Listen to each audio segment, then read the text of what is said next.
Okay, so today we're going to talk about solving systems by the elimination method. So let me just start out here by writing a system out here. X plus y equals negative 3, and x minus y equals 1. Now, elimination method tends to be the most popular choice most times with solving systems. I think it tends to be one of the easier ways to do it.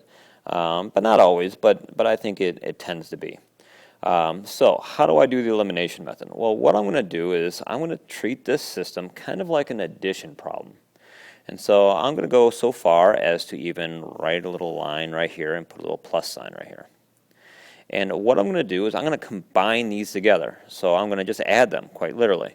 So x plus x is 2x, and then y plus a negative y cancels, which is nice.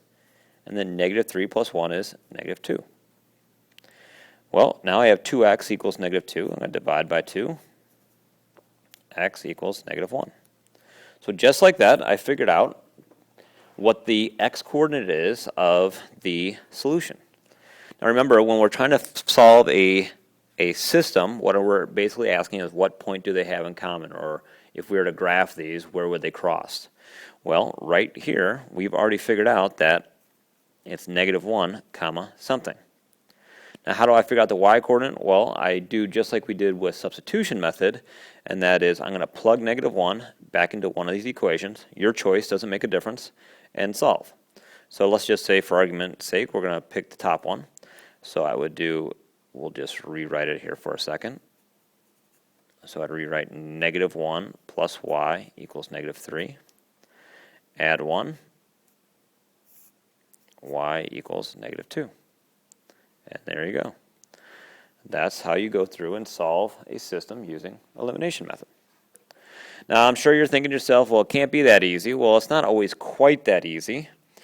Let's try another one.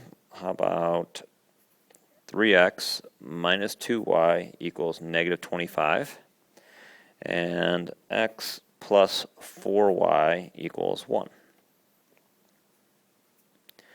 Okay, so how is this one different than the last one?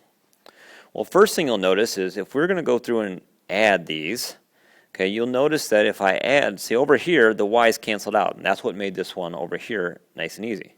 Here, though, if you add, you're going to get 4x. You add, you'll get 2y, so you don't get a variable to cancel out.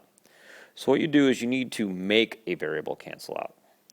And so what would be ideal, for instance, if I wanted the x's to cancel out, it would be great if this said negative 3x, because then those would cancel out. Or up here, this would be great if this said negative 4y, because then these would cancel out. So you're just going to pick. You just choose whichever one you want to try and cancel out. So I'm going to choose the bottom. And so since I want this to say negative 3, I'm actually going to multiply the entire equation by negative 3. When I do that, I'll write it right below it. I get negative 3x minus 12y equals negative 3. So again, what I'm doing is I'm multiplying this whole thing by negative 3 and this whole thing by negative 3. And what's the point of that? Well, if I kind of get rid of that because that's not there anymore. The whole point is because now I can simply add these together, and you notice 3x plus negative 3x cancel.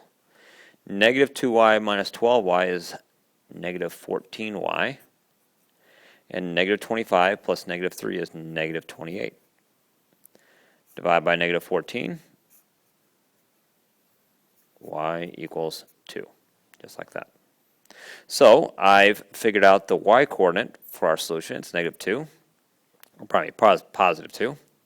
And then again, we're just going to go through and just pick one of our equations to use this solution to figure out the x-coordinate. So let's just say we use this one. So we'll use the x plus 4y equals 1 equation. So x plus 4 times 2 equals 1. X plus 8 equals 1. Subtract 8. X equals negative 7. And there you go. Negative 7 comma 2 is our solution. Okay, hopefully that made sense. I would like to try one more, though. Let's try kind of a toughie, if you will. Let's see. Let's do 4x minus 3y equals 25. And let's do negative 3x plus 8y equals 10. Okay, so let's take a look at this one, see what we have working right now. You notice this time that as I look at this, it's not quite as easy here because I can't just multiply some nice integer here to change this so it's the opposite of that, or vice versa. So in this case, what we're going to have to do is we're actually going to have to multiply both equations by something. So I'm going to choose to cancel out my x's. And so what I'm going to do is I would like this to say 12 and this to say negative 12. So I'm going to multiply the entire top by negative 3 and the entire bottom by 4. And so I'm going to get a brand new system here. So it's so new, I'm going to rewrite it. So it's going to say negative 12x plus 9y equals negative 75. And down here, this is going to say, whoops, pardon me, I don't want to do negative. I want to do actually positive. Then I'll get positive 12x, 3 times 4. This will be negative, and then this will be positive. And I'll explain why I switched that here in just a second. So we're actually multiplying by positive 3 there. Sorry about that. Then down here, you get negative 12x plus 24y, or plus 32y. Jeez, struggling with this one. Equals 40. So why did I switch that? Why did I originally said negative, but I actually want a positive? Because if I would have done negative here, then that would make that negative. And then negative and negative, those wouldn't cancel out. So that's why I had to switch that. So let's go through and add. All right, so we have negative 9y plus, well, first of all, these cancel. Negative 9y plus 32y, looks like that's going to be a positive 23y. And over here, it looks like we're going to get 115. Okay, and let's divide by 23. So y equals, it looks like we're going to get 5 as our result. Okay, so the y coordinate's 5. All right, so let's go back, plug in. Let's just pick the bottom one here. So we'll use this one to figure out the x coordinate. So negative 3x plus 8 times 5 equals 10. Negative 3x plus 40 equals 10. Subtract 40. Negative 3x equals negative 30. Divide by negative 3. And x equals 10. And there's our point. Okay, and that's how you solve systems using elimination method.